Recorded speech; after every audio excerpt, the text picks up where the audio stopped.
సినీ ప్రపంచంలో సక్సెస్ కోసం ఎంతోమంది ఎన్నో రకాలుగా కష్టపడతారు. కానీ కష్టంతో పాటు కాస్త లక్కు కూడా ఉండాలని అందరూ అంటారు. అది కూడా నిజమే. ఎంటర్టైన్మెంట్ ఫీల్డ్లో అందరి వద్దకు సక్సెస్ రాదు. వచ్చినా ఆ ఫేము, క్రేజు, నేముని కాపాడుకోటానికి మరింత కష్టపడాలి. మనం సక్సెస్ బాటలో ఉన్నప్పుడు చిన్న స్పీడ్ బ్రేకర్ వచ్చి కిందపడినా మళ్లీ లేచి నిలబడటం కష్టమవుతోంది. వచ్చిన క్రేజ్ని, గుర్తింపును కాపాడుకోలేక తప్పటడుగులు వేసి ఎంతోమంది కనిపించకుండా కాలగర్భంలో కలిసిపోయారు. ఫన్ బకెట్ భార్గవ్ నుంచి ప్రసాద్ బెహ్రా వరకు ఇదే నిజమైంది. ఇండస్ట్రీకి వచ్చి 12 ఏళ్లయినా సక్సెస్ అందలేదు. సినిమాల్లో నుంచి యూట్యూబ్కి వచ్చాక టాలెంట్తో నిలదొక్కుకోగలిగాడు ప్రసాద్ బెహ్రా. కమిటీ కుర్రోళ్లు సినిమాతో లక్ కలిసి వచ్చి మళ్లీ బిగ్ స్క్రీన్ మీద బిజీ అయ్యాడు. ఆలోపు కో యాక్టర్ను గెలకటంతో ఇప్పుడు కటకటాల వెనక్కి వెళ్లాడు. నిజంగా ప్రసాద్ బెహ్రా నటితో అసభ్యకరంగా ప్రవర్తించాడా? లైంగిక ఆరోపణలు నిజమేనా? రిమాండ్ రిపోర్ట్స్లో ఉన్న సంచలన నిజాలేంటి? Watch the story. 1992 జనవరి 3న ఆంధ్రప్రదేశ్లోని శ్రీకాకుళంలో జన్మించాడు. తండ్రి ధర్మన బెహ్రా, తల్లి పార్వతీ బెహ్రా. ఒక చెల్లి ఉంది. తండ్రి ఓ ఫ్యాక్టరీలో పనిచేసేవాడు. ప్రసాద్ తండ్రి ప్రసాద్ 3వ ఏటనే మరణించటంతో తల్లి పార్వతీ బెహ్రా కుటుంబాన్ని ఒంటిచేత్తో లాక్కొచ్చింది. ఆమె పెద్దగా చదువుకోకపోవటంతో అంగన్వాడీలో ఆయాగా చేస్తూ కుటుంబాన్ని పోషించేది. ప్రసాద్ బెహ్రా స్కూలింగ్ అంతా శ్రీకాకుళం ప్రాథమిక పాఠశాలలో చేశాడు. చిన్నప్పటినుంచి సినిమాలంటే ఇష్టం ఉన్న ప్రసాద్ సినిమాల్లోకి వెళ్లి డబ్బు సంపాదించి కుటుంబాన్ని బాగా చూసుకోవాలని అనుకున్నాడు. కానీ దీనికి తల్లి ఒప్పుకోలేదు. చదువులేకపోతే విలువ ఉండదు, చదువు ఉంటే ఎక్కడైనా ఉద్యోగం వస్తుంది అని పట్టుబట్టడంతో వేరే దారిలేని ప్రసాద్ ఇంటర్ పూర్తిచేసి శ్రీకాకుళంలోని గౌట్ కాలేజీలో BA డిగ్రీ పూర్తిచేశాడు. చదువు పూర్తి కావటంతో తన తల్లితో హైదరాబాద్ వెళ్లి జాబ్ ట్రయల్స్ చేస్తాను అని చెప్పి హైదరాబాద్కి వచ్చాడు. ఇలా వచ్చిన ప్రసాద్ బెహ్రా తన బంధువుల ఇంట్లో ఉంటూ సినిమా అవకాశాల కోసం తిరిగేవాడు. ఎక్కడ ఆడిషన్ జరిగినా వెళ్లేవాడు. అయితే ప్రసాద్కు యాక్టింగ్లో ఎక్స్పీరియన్స్ లేకపోవటంతో ఎవరూ అవకాశాలు ఇవ్వలేదు. హైదరాబాద్ వచ్చి 6 నెలలవుతుంది. అయినా ఏ అవకాశం రాలేదు. బంధువుల ఇంట్లో తాను ఉండటం భారంగా భావిస్తున్నారని తెలిసిన ప్రసాద్ వారి ఇంట్లోనుంచి బయటకు వచ్చేశాడు. ఎక్కడా పని దొరకలేదు. చేతిలో చిల్లి గవ్వాలేదు. హైదరాబాదులో తెలిసినవారు ఎవ్వరూ లేరు. తిరిగి ఊరికి వెళ్ళిపోదామంటే అమ్మకు భారమవుతానేమో అనుకుంటూ హైదరాబాదులోనే ఫుట్పాత్ దగ్గర పడుకుంటూ పోలీసులు స్టేషన్లో పెట్టి భోజనం పెడతారని వేశ్యలతో పాటు పోలీస్ జీప్ ఎక్కేవాడు. వారికి ప్రసాద్కి సంబంధం లేదు అని తెలియటంతో పోలీసులు మధ్యలోనే వదిలేసి వెళ్లిపోయేవారు. ఈ విషయాన్ని స్వయంగా ప్రసాద్ ఓ ఇంటర్వ్యూలో చెప్పాడు. ఇలా ఎన్నో ఇబ్బందులు పడ్డ ప్రసాద్కి రియల్ ఎస్టేట్లో వేకెన్సీలు ఉన్నాయని పోస్టర్ కనిపించటంతో అక్కడికి వెళ్లి రియల్ ఎస్టేట్లో జాయిన్ అయ్యాడు.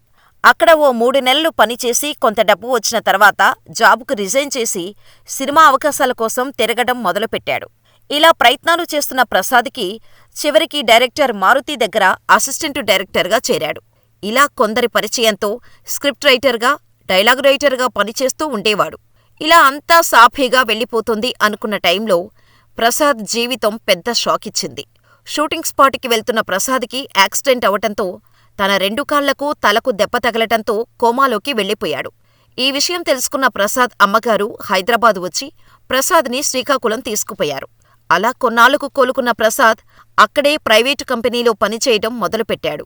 కానీ ప్రసాద్కి ఆ జాబ్ చేయటం ఇష్టం లేదు. అయినప్పటికీ తప్పని పరిస్థితుల్లో ఆ జాబ్ చేస్తూ 5 సంవత్సరాలు గడిపాడు. ఇది నా పని కాదు, నేను చేయాల్సిన పని ఇది కాదు అనుకున్న ప్రసాద్ అమ్మ దగ్గరకు వెళ్లి నేను హైదరాబాద్ వెళ్తాను, నాకు ఈ పని మీద ఇష్టం లేదు, ఇష్టమైన పని చేసుకుంటా అని అడగటంతో ప్రసాద్ అమ్మగారు ఓకే చెప్పారు. దీంతో ప్రసాద్ హైదరాబాద్ వచ్చి ప్రయత్నాలు మొదలుపెట్టాడు. తెలిసిన మేనేజర్ని ఛాన్స్ అడిగాడు. ఆ మేనేజర్ ప్రసాద్కి ఈటీవీలో వచ్చే హ్యాపీ డేస్, అల్లరే అల్లరి సీరియల్స్కి అసిస్టెంట్ డైరెక్టర్గా పనిచేసే ఛాన్స్ ఇప్పించాడు. ఇలా మళ్లీ కెరీర్ స్టార్ట్ చేసిన ప్రసాద్ లైఫ్ ఈజ్ బ్యూటిఫుల్ సీరియల్లో నటించి తనలోని నటుడిని అందరికీ పరిచయం చేశాడు. కానీ ఆ సీరియల్లో తను చేసిన రోల్కి ఎటువంటి గుర్తింపు రాలేదు. ఇలా ఉండగా ప్రసాద్ మనసు యూట్యూబ్పై పడింది. అలా యూట్యూబ్లో కంటెంట్ రైటర్గా ఎంట్రీ ఇచ్చి తన direction skills, script writing skills నచ్చటంతో ఐఎమ్ ప్రెగ్నెంట్ అనే షార్ట్ ఫిలిం ద్వారా యూట్యూబ్లో అడుగుపెట్టాడు.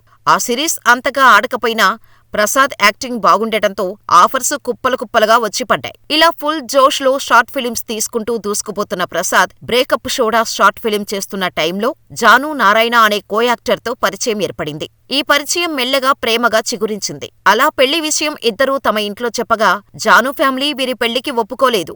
అయినా పట్టు వదలకుండా పెళ్లికి ఒప్పించారు. దీంతో 2021 జనవరి 15న వీరి పెళ్లి ఘనంగా జరిగింది. పెళ్లి జరిగిన తర్వాత జానుకి సినిమాల్లో ఆఫర్లు రావటం మొదలయ్యాయి. కానీ ప్రసాద్ సినిమాల్లో నటించడానికి ఒప్పుకోలేదు. ఈ విషయంపై ఇద్దరికీ గొడవలు జరగటం మొదలయ్యాయి. అర్థం చేసుకుని సినిమాల్లో నటించడానికి ఒప్పుకుంటాడు అనుకుని పెళ్లి చేసుకుంటే ప్రసాద్ పెళ్లి తర్వాత యాక్టింగ్ వద్దు అనటం తట్టుకోలేకపోయింది జాను. దీంతో ఇద్దరి మధ్య చిన్న చిన్న గొడవలు జరుగుతుంటేవి. దీనికి తోడు ప్రసాద్కి యూట్యూబ్ నుంచి వచ్చే ఆదాయం తప్ప రెండో సోర్స్ లేకపోవటం, ఫ్యామిలీ ఇబ్బందుల కారణంగా జాను 2 ప్రాజెక్టులకు సైన్ చేసింది. ఈ విషయం ప్రసాద్కు తెలిసి గొడవ చేయటంతో పెళ్లైన 2 సంవత్సరాలు కూడా కాకుండానే విడాకులకు అప్లై చేశారు. ఇలా ఇద్దరూ విడిపోయి ఎవరి జీవితం వారు బ్రతుకుతున్నారు. మధ్యలో కుటుంబ సభ్యులు, తెలిసిన సన్నిహితులు వీరిని కలిపేందుకు ప్రయత్నించినా ప్రయోజనం లేకుండా పోయింది. ఇలా ప్రసాద్ లైఫ్ ఫుల్ డిస్టర్బ్ అవటంతో మద్యానికి బానిసై కెరియర్ పై ఫోకస్ లేకుండా ఉండటంతో చాలా వరకు నష్టపోయాడు. ఒకానొక టైంలో సూసైడ్ కూడా చేసుకున్నాడట.